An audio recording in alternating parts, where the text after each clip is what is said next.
How can your life be changed by hearing stories of hope? In today's season finale, we recap some of the most impactful moments from the show. Stay tuned.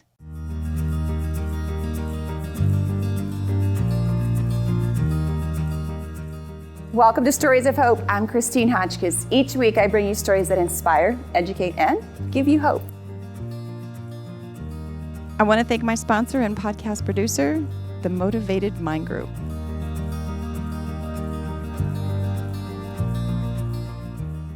In the last year, I have had the honor of sharing the stories of over 90 individuals and their triumphs over illness, trauma, and other adversities. These people have shown true resilience and have given hope that there is healing in hearing the journeys of others.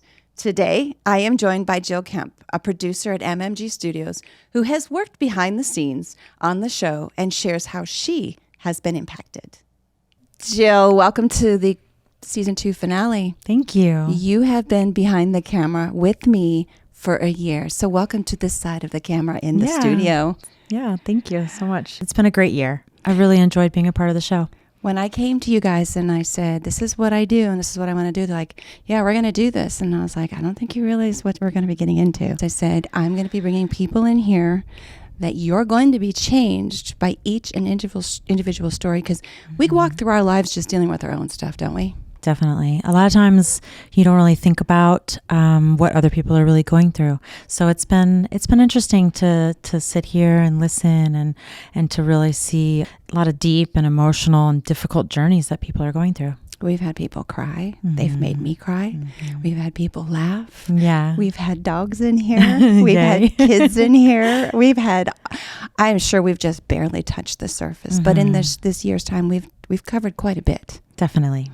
And I want to say here in front of everybody that you have been the person behind the camera, fixing my hair, fixing the microphone, telling me to sit up, or prompting things that I have forgotten to ask, or to give more information on our guest and let them go and run with it. So thank you for being that side of it to make these be life-changing for people. So let's recap some of the stories that, there were so many. I know it was difficult. It was. I asked you to select a few, and I'm like, what do you mean out of 100 and who? I got to pick 4? I know. Well, 91 episodes. A lot of them made an impact on me personally. And I've told the stories multiple times of what I've heard from these individuals, the journeys that these people shared with us. They certainly have continued since the filming of the episode. And I want all my guests to know that I did not think that one of you had one better than the other, but I was given only so many to choose from. Sorry, we only have 30 minutes, so.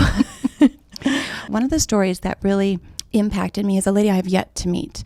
We are social media friends and have been for several years, and her name is Norma Trujillo. She's down in Tucson, and she's a bilateral amputee. So where did you get this determination to get back up? Honestly, I got it from my family. It was from my husband, who stood by my side all those times in the hospital. When I woke up, he was the one who told me that, you lost both your legs, you were in this horrible accident. But the fact that he did not leave my side, and the fact that my family was there taking care of my children, that was the strength I knew that I had, that everything was going to be okay. It was going to take a slower pace. It was going to make slow movements to move those mountains. But with the people, the support of my family, I knew that it was a small step to recover this brand new life. If all these people believe in me and believe in this life that I was giving a second chance, then I have the opportunity. I have the moment where I just need to keep going. I can't let anybody down, especially myself or my children. I love that you said, especially myself. Fascinating how someone has only half of their body and does what she does. It's unbelievable. It's like she's, I don't want to say she's unaffected by it, but it just goes to show you what people can really do if you set your mind to it. People say, oh, I can't do this, I can't do that. She's proof that yes, you can, and just giving up isn't an option. You got to figure out how to get back up. No pun intended with her having lost the bottom half of her body. So she plays and has fun with it. She actually has different sizes of prosthetics. Oh, really? So she can be at any height she wants to. Oh, I love that. She does some marathons too. I'm not quite sure what kind. I think I've seen her in a couple of different walks, races. So she was one of the top people that I was just wowed by. We had a guest not too long ago, and I'll always remember this phrase, get up and live. And that's one of the perfect examples that she is doing, is getting up and living. Just as most of these interviews that we've sat down with have had something happen that says, no, I can do this. And sometimes they do it better than they did when they had the ability, whether it was their limbs or not, right? Yep, absolutely. Or they become a beacon of hope. Yeah. I mean, I know a lot of your guests, their trauma and or their experience has then propelled them into a position of like giving their life a purpose and creating something for others, which actually that's a pretty good lead in for our next. You want to tell about the next one that we're going to highlight? Miss Lily. Oh, yes. She was a joy to have. Her little spunky attitude. She was my first youngest interview that I had. So Lily, with Lily's pad, she had an autoimmune deficiency and had actually recovered from leukemia. She was very young. Well, she's young. I think she's 9 or 10 right now, but she was very small, where her dad wanted to take her to go play, and her dad's like, nope, I'm sorry, we can't do that. You'll get more sick. And so they created this safe space and place for kids who have an autoimmune deficiency to have fun and still play like kids should play. Well, should we check out a little clip about sweet little Lily? Yes, most definitely. So I do have to ask, because VIP is very important, you know that. What's the inspiration part? Well, I gotta say, telling them that they can beat it and go through their treatment. And they have a playground to play on, and if they need any help, I'll be there. That's very nice of you, because you've been there, so you understand, right? Do you have any part in the playground that's going to be at Lily's Pad? Like input on what you want there for other kids to be able to enjoy like you? Well, there's of course going to be a playground there, but it's a special type of playground that kids that have body parts that they're not born with, like some ramps for people that have wheelchairs and maybe like some benches around, so the people that barely can walk can sit down. Wow. After a little break of playing. A little break of playing. Do you really get a break from playing? Because I don't. Well, that's a great thing. So, what grade are you in? I'm in 3rd. So do you have a best friend? Yes, I do. Okay. Is it a boy or a girl? Girl. Okay. What's her name? Berlin. Berlin. So what does she think about this whole idea? Does she know about this playground that you're going to be a part of? What does she think? She thinks it's a good place for kids that are going through stuff, not just like cancer, but other treatments. She thinks it's going to help a lot of kids out there have a better life going through treatment and a good childhood. I think that's a good observation. Between the lines of treatment. Ooh, so between the lines of treatment, what would that mean for someone that I just heard this statement? Well, during their treatments and while they get home, maybe they can get like a day off and maybe go to this playground nearby a cancer hospital. Okay, so are the adults forbidden to be on the playground? Is it just for kids and kids only? Well, yes, it is for kids. Okay. But it can be different ages. Will you be the welcoming committee as well as the VIP of Inspiration? Mm-hmm. Let's talk about the purpose, you know? I mean, here she is, this little girl, and now what they've done, her and her family, but, you know, rather than live a life where you're focused on the illness, the sadness, her experience is creating this safe haven for all these other kids. They have teamed up with the Children's Hospital here in Phoenix, Ronald McDonald's House. I mean, all these different organizations where they're now, I think you've heard the phrase, the tree. Then they've got all these branches. Now this has opened up to so many other types of kids with different things that people would have said, oh, that's just the way it is. And they're like, no, it's not the way it is. A kid can still be having fun. Let's figure out how we can all work together as a community. Like you said, a purpose. And, and who knows where all these other kids are going to have their purpose from this too. Speaking from the position of being a mother, it's difficult to see children struggling. And I say struggling, but it's so different for them. It's difficult for us, but it's almost like it's not difficult for them. So it's like they can do it better. Like, I think the most common phrase that we like to refer to is resilience. Yeah. It's us as the adults that have been programmed by the things that have happened or that we see as we're growing older. Like you said, the I can'ts. The inputs. Over there. Yes. Like it's like over your lifetime, you build up all of this, all these layers of excuses, reasons why you can't do something because it's been programmed. You saw somebody or something else happen. Exactly. And kids 100%. don't have that. No, because they haven't been taught that. Yeah. So they're like, no, you know what? This is how things are for me. This is the illness that I have. This is the injury that I have. This is what I'm faced with. This is my life. Jill, how many times have you heard a little child say, I'm okay. I'll be okay. Right? Yeah. And you're like, how can they say that? They have no idea what they're going through. And they're like, no, I'll be fine, mommy, or I'll be fine, daddy. And as adults, we forget how resilient we are. And we forget the little kid in us too. So I really want everyone to take a peek at that facility, Lily's Pad, because it's one of a kind. It's its very own. Unbelievable. Helping I know. kids. I've never been there actually. Let's take a little trip. Oh my gosh, I have. They had a grand opening not too long ago. Yeah, it's fun. Okay. Yeah, you can. There's a slide in there. It's really cool. So go Lily. Yes, go Lily.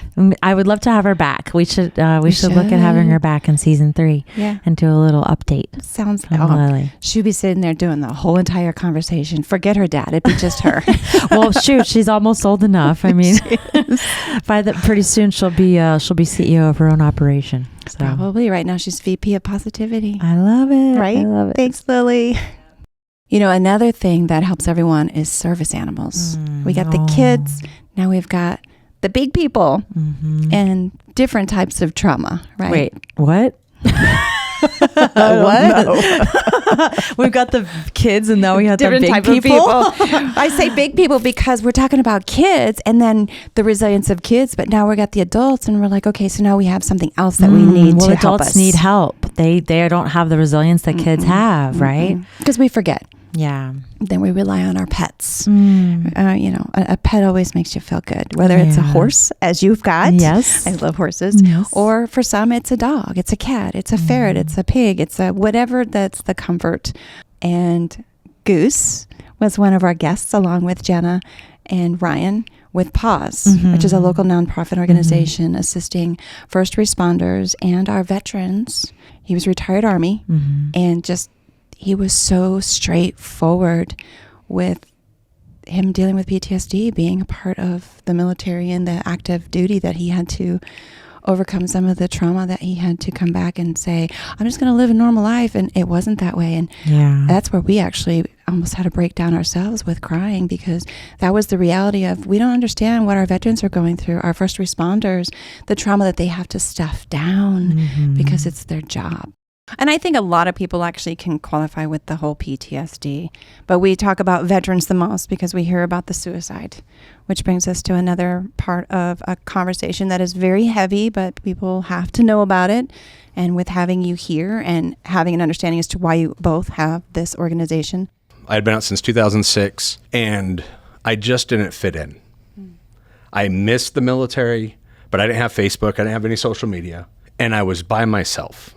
It was just hard. I didn't fit in. I didn't know what to do. I did everything that I was told. I took all the medications they told me to take. But I felt like a zombie in my own body. I would watch my kids get into a fight and I had no emotions. I just watched them. I didn't care about anything. And in the process, I was tired of taking medications, and I had started pricing service dogs because I knew I was going down a bad path. And dogs have always been my sanctuary. Since I was a little kid, I always had dogs. They were always my best friend. I actually wasn't going to marry Jana unless she let me get a dog. I had the wedding ring at home, and I didn't propose to her until I brought a dog home to see what she would say. 2012, I was working full time, and I was driving home, and I hit rock bottom, and I was on the 60. I took my seatbelt off and I drove onto incoming traffic and trying to get hit by a semi-truck. I just figured that my kids would be better off. I had 4 kids at the time. I figured my kids would be better off because they'd get life insurance. Janet could go get remarried, somebody that wasn't as screwed up as I was. Wow. And I pulled off the road. Thank God nothing hit me. And I broke down and cried, and I called the VA and I said, I need to get seen. And I had a really good psychologist. And I said, this isn't working. She goes, I'll make you a deal. She goes, I'm going to help you. And she goes, I'll help you get a dog. She goes, I have an organization that'll help you to train your own dog. She got me hooked up with this organization. They got me in the program within a week, and it saved my life. It literally saved my life. I'm off of all my medications. Yay. I have my best friend, Goose. My other dog, I had my service dog, Gus, for over 9 years. He just retired on me. And in the process, I went to inpatient. I learned to let go of a lot of my demons. I had a lot of survivor guilt, and I had stuff that I wasn't responsible for that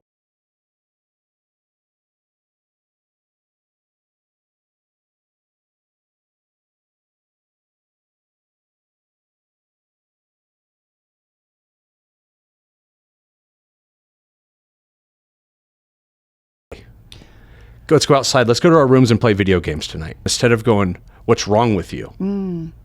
She gave me a 30, 40-minute window. My dogs would leave. And she'd be like, hey, I saw the dogs on you. Are you okay? If we could all just understand that communication is key. Let me have my time out, whatever it is. And besides my dog saving my life, he saved my marriage. Somebody who has active PTSD for being in the service, they're not able to move past that when that trigger happens. And the dogs are able to sense that and just be that like little cuddly comfort. Dogs are amazing. I mean, animals in general, they have an ability to understand what people are feeling and what they need. So that's what we saw with Goose. Talk about resilience, resistance, and getting up and going. Just these 3 stories alone. Then we have the next one, Jen Ortiz. She too has a therapy dog that's a specific task for her. She is a 2-time brain cancer survivor. Yeah. And that is with her for the rest of her life. She wears the device on her head that has to be monitored all the time.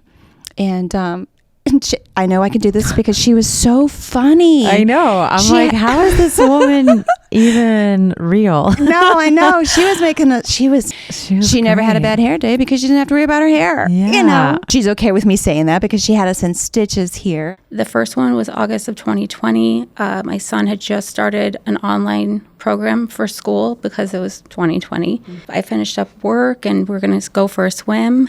And I felt this feeling as though I was choking on my tongue. And my mouth pulled all the way over. My left hand kind of started to curl up, as in my foot, kind of like when the house fell on the witch in The Wizard of Oz. Okay. That's what I felt like. And I hobbled out to my back door and swung the door open. And when my husband looked back, he was like, dude, are you okay? And I just grabbed his forearm and collapsed and went into a full seizure. Oh my gosh. I wasn't able to respond verbally or physically. I just was shaking.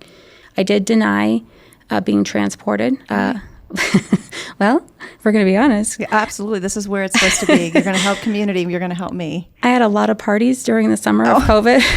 And we just moved into our house in May. So I was like, I don't need my neighbors thinking I'm being transported due to COVID. Oh, I didn't think about that. Okay.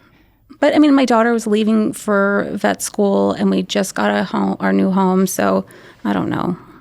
The things we think about that really aren't Yeah. important, especially when you're talking about needing to have medical care. Right. I love that you have sense of humor, by the way. There's been a few times I've laughed and I don't want anyone to think No. that I'm being insensitive. No. Because we've talked prior to this and Yeah. now I because we've been texting Yeah. and actually talked on the phone. Yeah. So now you bringing it here and I was like, I want everyone to know that it's okay. She's given permission. That's and what I this is use. who you are. Right. Totally Right. get it. So we went to Gilbert Mercy and they worked it up like a stroke because there was no way to really know where to start. And that allows medical things to go a little faster, such as blood, MRI, etc.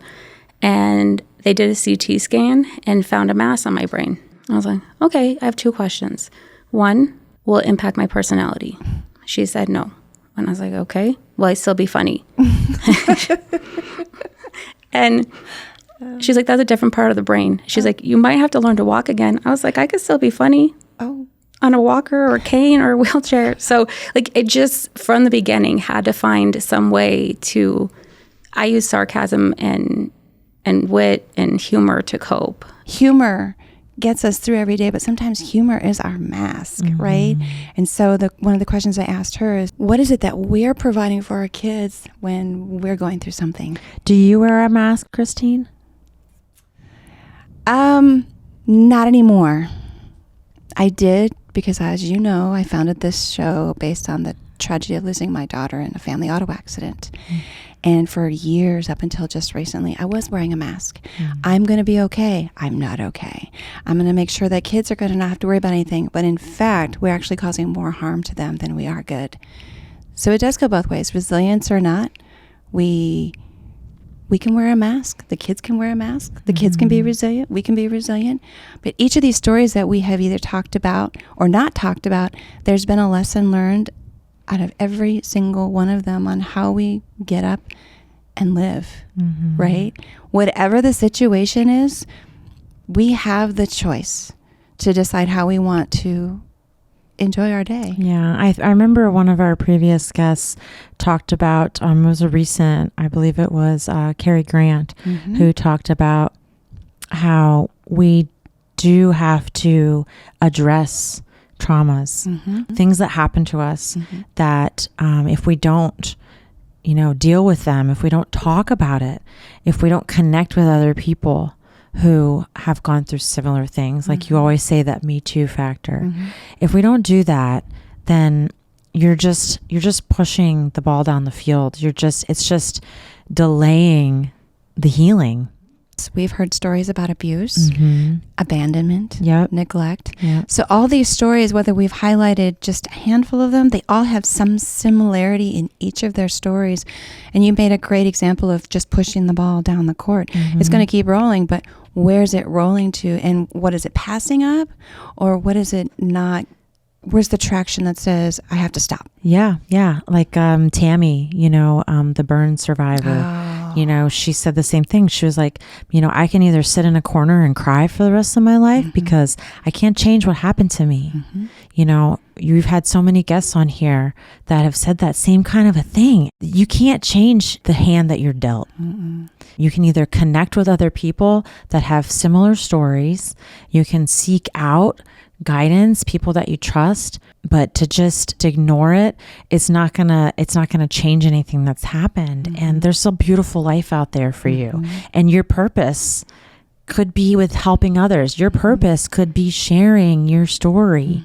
And so I've seen that on your show, and I appreciate you for bringing that to people, because I hope that people that have watched and listened to your show, that whatever their journey is, whatever their ailment or illness or trauma that they've been through, that they realize that there are other people out there who have the strength, and they too can have that same kind of strength and resilience to move forward and to live a beautiful, full life. Look how many things have come about, like nonprofit organizations. A lot of them were founded by someone's story. Absolutely. With the, hey, this might be a Me Too, but I don't have to see you go through it, and I want to be there to help you not go through as much as I did. I mean, we're all going to go through something, maybe not as severe. And some people go through a lot of different things over and over. It gave me a different outlook on what do I have to complain about?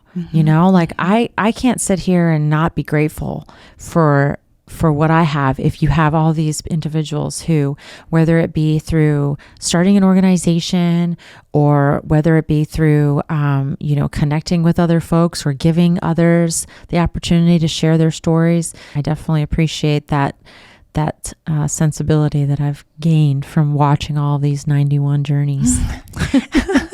It has been a journey for sure. And in the reality of it all these people that you and I have sat down with, they didn't anticipate these things were going to happen to them, and they have gotten back up and they continue to move. So each day we're given, and you've already said the word, being grateful really has a lot of power in it, because one day we're here and the next day we're gone, which we are all going to have. We all have an expiration date. So what are we doing between now and then, Anything can happen. You said something once, and maybe this is a good place for us to wrap this up. I think you said that we're gone longer than we're alive.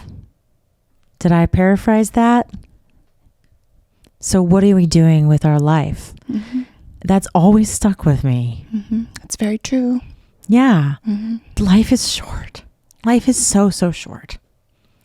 So we gotta wrapping it up with me crying in the last part, because those are my words, and I am experiencing that's at this very moment. Yeah.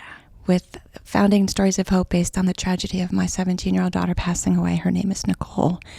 And on New Year's Day this coming year of 2024, it'll be 17 years that she's gone. And so now it does go to that part of, I knew you less than you're going to be gone. So yeah. So I want to thank you for being behind the camera and fixing me. It's been my honor. And the people I look we've forward gotten to meet. season 3. I'm so glad I got to have you. I'm so glad that we have worked together on this and that you believed in the mission, not only just my vision and my mission, but everyone who sits in the seat or is on the camera that I have not physically met, because we do it Zoom as well, that you make an impact being here the way that you do it and allowing their stories to be seen. And for anyone who wants to get a recap or even see any of the stories that we've talked about, they can go and find me on YouTube. Absolutely. Check it out, like, subscribe, and we'll see you soon. We'll see you soon. Happy New Year. This inspiring story was brought to you by MMG, your global creative agency based right here in downtown Chandler.